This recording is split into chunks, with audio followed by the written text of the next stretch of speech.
Hello friends, how are you all? Today I have brought you a terrifying story about a headless man. So let's dive right into it. The story name Mridul and the Haunted Tamarind Trail. By the time the small boat reached the infamous Tamarind Trail, it was almost midnight. Though Poran Uncle was with him, Mridul couldn't help but feel a cold, creeping unease spreading through his chest. For nearly 25 years, Mridul had been selling fish at local markets.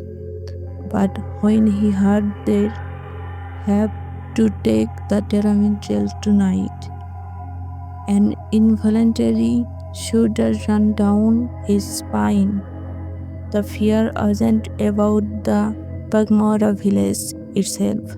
It was about the dark, cursed path known as the Tamarind Trail.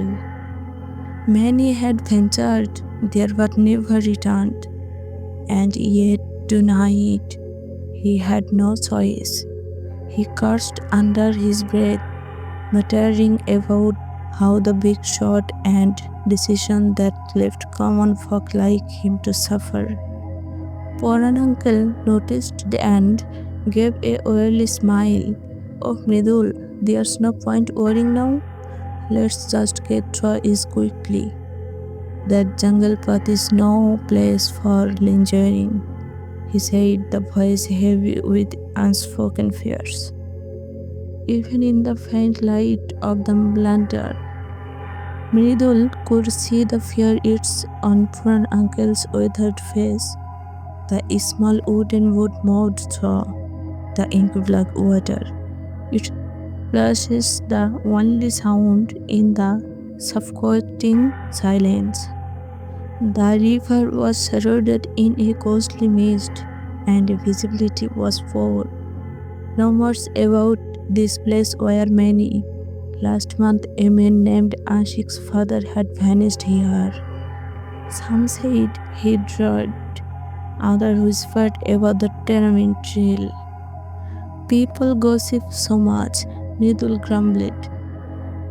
We had become we now if not for that mess at the market.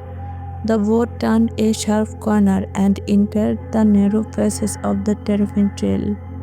Here the river banks came dangerously close, with thick jungle foliage reaching over the water. The air grew colder, as if the forest itself exhaled forest. A sudden chill hit both men as the boat drifted deeper into the shadow trail. The oppressive silence was deafening. It felt to Mridul like they had entered another world, a world of impenetrable darkness, fog, and an ever-present bonding fear. Mridul had been making weekly trips to the market for years. Sometimes he went alone, sometimes with company. It was his routine to sell fish at the market and use the earnings to support his modest household. A fair mother and again father, two young sons and his wife. Usually by late afternoon or early evening, he had made it back to their peaceful village. But today was different. Earlier in the day, news had spread that a dead body had been found floating near in the riverbank. The police were investigating and questioning the boatmen who frequented the area. Mridul wanted no part of the trouble, and the market had been no better. A scuffle over a trivial amount of money had escalated into chaos. Considering everything, Mridul chose this route despite the ominous stories. As the boat drifted further, the dense canopy of trees above blocked out any trace of moonlight. Tamarind trees lined the banks, their branches twisted and gnarled like sicklet hands reaching out. The air here was colder, heavier, and early still. Lighting a cigarette to calm his nerves, Mridul offered a matchstick to Poran Uncle, who hesitated before lighting his own. Smoke curled up, disappearing into the fog as both men sat in silence, the weight of the forest hunting stillness pressing down on them. No matter what, smoking in front of someone your father's age is embarrassing. Poran Uncle chucked softly and said in serious tone, "Here, take it. Take a drag from this cigarette. This is the real deal. One drag and you will forget everything. I may be your father's age, but my heart's still young like a stallion. Think deeply, let your mind wander far. Dive into the depth of your thought." Poor Uncle muttered, staring into the dark water. But Mridul's eyes were fixed far away, behind a bush. From the dense jungle, someone, no, something, was creeping toward them, rustling softly. All he could see were two glowing, blood-red eyes, like a predator staring down its prey from the shadows. He called. Deathly wind suddenly grew stronger, sending chills down his spine. "This place," Poran Uncle whispered, "this is where so many people have died. Their souls still wander here. They drag others into the darkness with them. But that's all just old stories, isn't it?" But tonight, Mridul wasn't just hearing stories. He was seeing everything with his own eyes, feeling the horrifying reality of death's cruel grasp. Suddenly, the silence was shattered by the ear-piercing cry of a monstrous bird from deep within the jungle. The noise startled Poran Uncle into silence. "Hey Mridul!"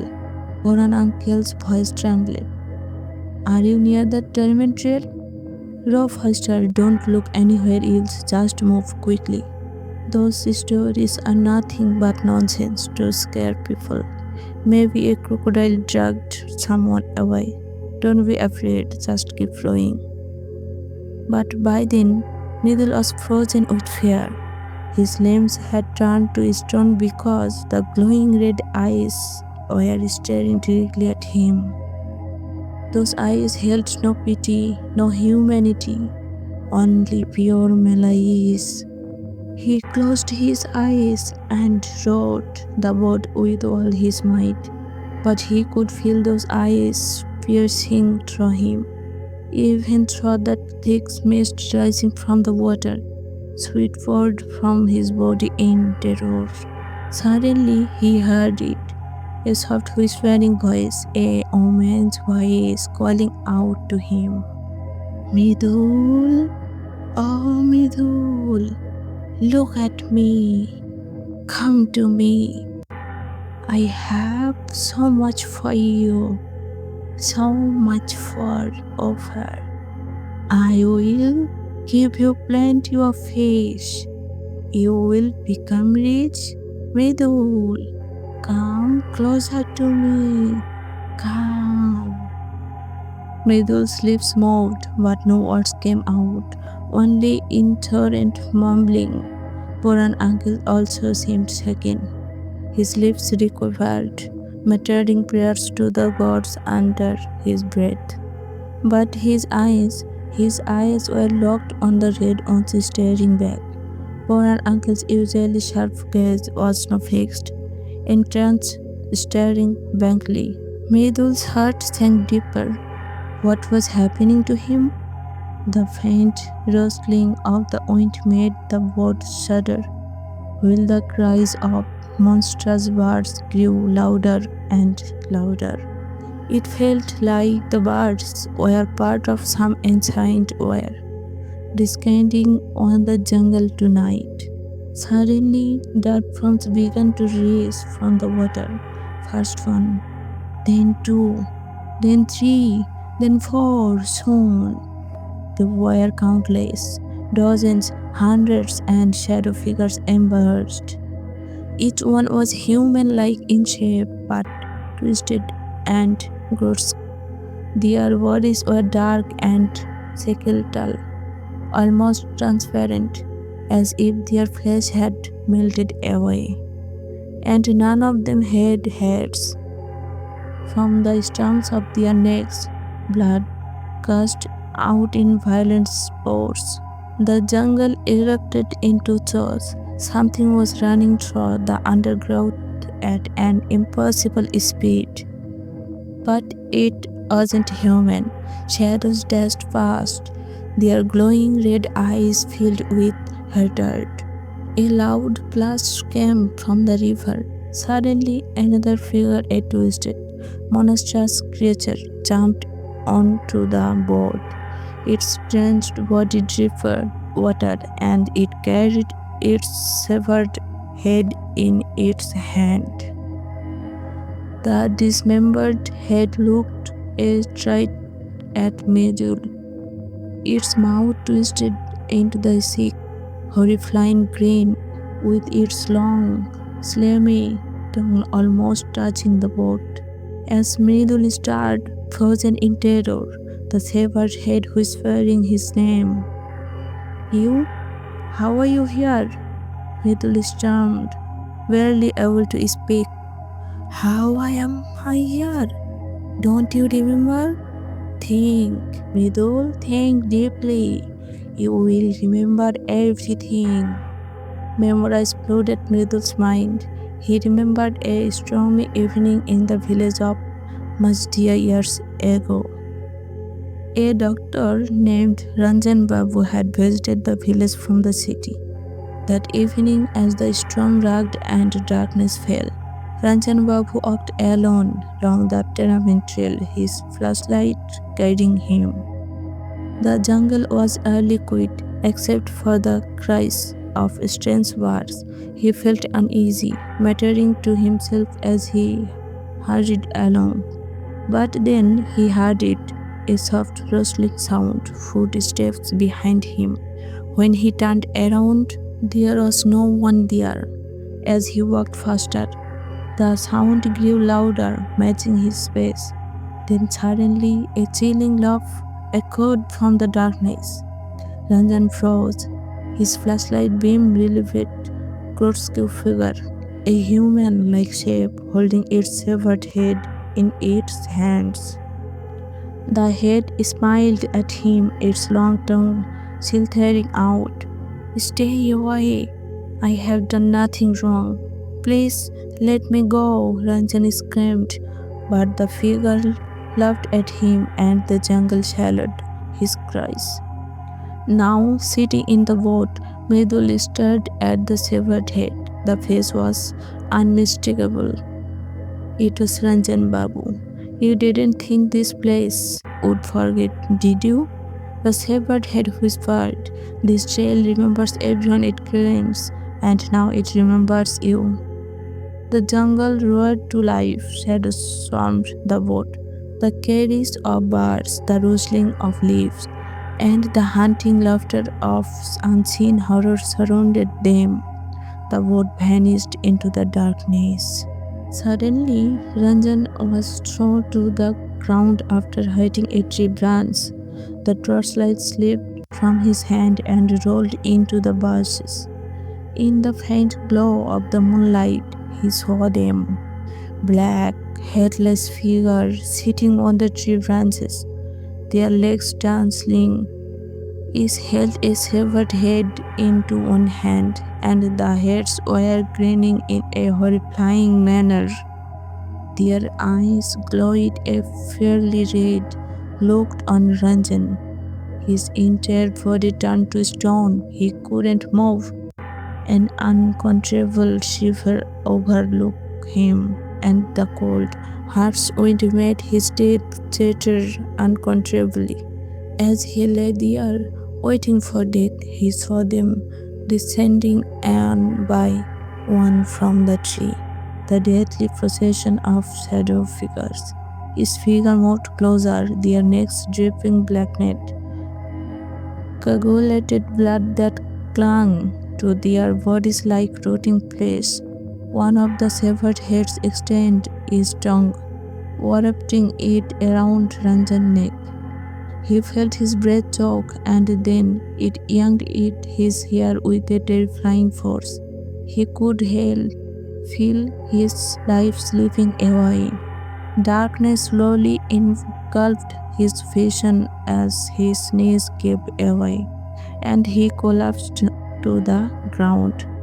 But just before losing consciousness completely, Ranjan mustered all his remaining strength, pulled himself up, and started running blindly. By now, the torch had gone out, plunging the entire jungle into pitch blackness. With no idea of where he was going, he ran straight ahead. He didn't know the Tamarind Trail passed by a river. Running wildly in the dark, he suddenly fell into the cursed waters. Unlucky Ranjan fell desperately in the water, but soon felt cold, one hand grabbing his legs, pulling him down. In a sudden flash of lightning, he saw them, countless severed heads floating around him. Their lifeless eyes stared hungrily as they encircled him. He left an unbearable pain in his neck as blood gushed from his throat. He couldn't even scream. His body convulsed, and then everything went cold. The last thing Ranjan saw was his own severed head being torn from this body. The lips curled into a demonic smile. A few days later, Mridul and his friend Moloy met a fish trader, a man they had made a deal with for money. Mridul, driven by greed, had betrayed the others for his benefit. When Bijoy learned the truth, he confronted Mridul angrily. How could you do this to me, Mridul? And Moloy, why did you bring me here? You both planned this, didn't you? Mridul remained silent, but his eyes gleamed with greed. Bijoy continued, his voice shaking with rage. I can't believe this, Mridul. You all learned fishing together, but you always caught more fish than us. Every week, you caught more fish, and now this. As Bijoy spoke, Mridul reached inside the boat and unwrapped a bright red object from a cloth. The faint glow of the lantern illuminated it slightly. Suddenly, Moloy appeared from behind and tied Bijoy's hand to a tree trunk. Bijoy struggled with all his might to free himself, but his efforts were in vain. I thought of you both as my friends, but today you have shown your true faces. I don't know how I managed to catch so many fish or why my nets fill up more than others. All I know is the person who taught me fishing also taught you. But today you treated me like a mud animal. A bunch of trailers, that's why you are. Moloy, how could you do this to me? Is greed more money greater than friendship?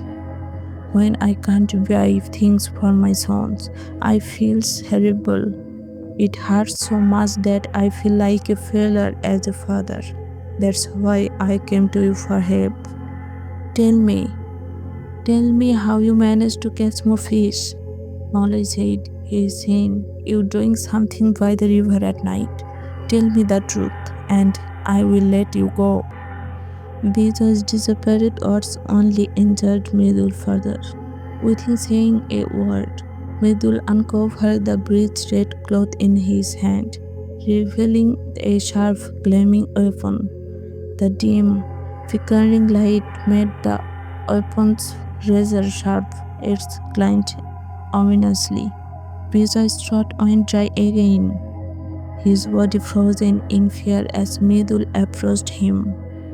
Before he could say another word, the weapon seized through his neck with one swift motion. A dull thud echoed as Bijoy's severed head fell into the ground. Blood gushed out, staining the riverbank streams. Mridul and Moloy were drenched in the warm, fresh blood, its stains unbearable. From somewhere unseen, nameless birds cried out eerily. The two men stood motionless, staring at each other, overwhelmed by the horror of their actions. What have you done, Mridul? Maulo's voice trembled with panic. You said we were only going to scare him to get the truth, but this is a disaster. What have you done? What will happen now? Why did you kill him? Still clutching the open, Mridul stood rooted to the spot, his hands and feet trembling, his chest heaved as if a hammer pounded inside it.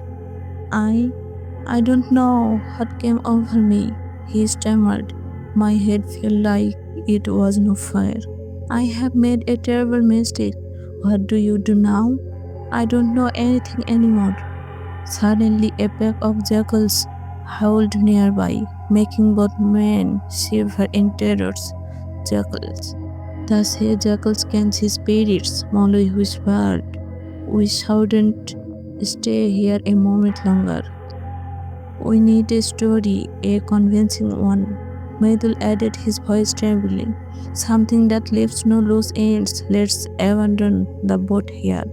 This place already has a bad reputation. Just as they spoke, a violent storm erupted. The freezing wind felt like knives against their skin. In the chaos, Bijoy's severed head rolled into the river. The rising tide carried his headless body into the depth. Despite the futile attempts to retrieve it, that night, drenched and trembling, they returned home with the boat, leaving only bloodstain under the tamarind tree.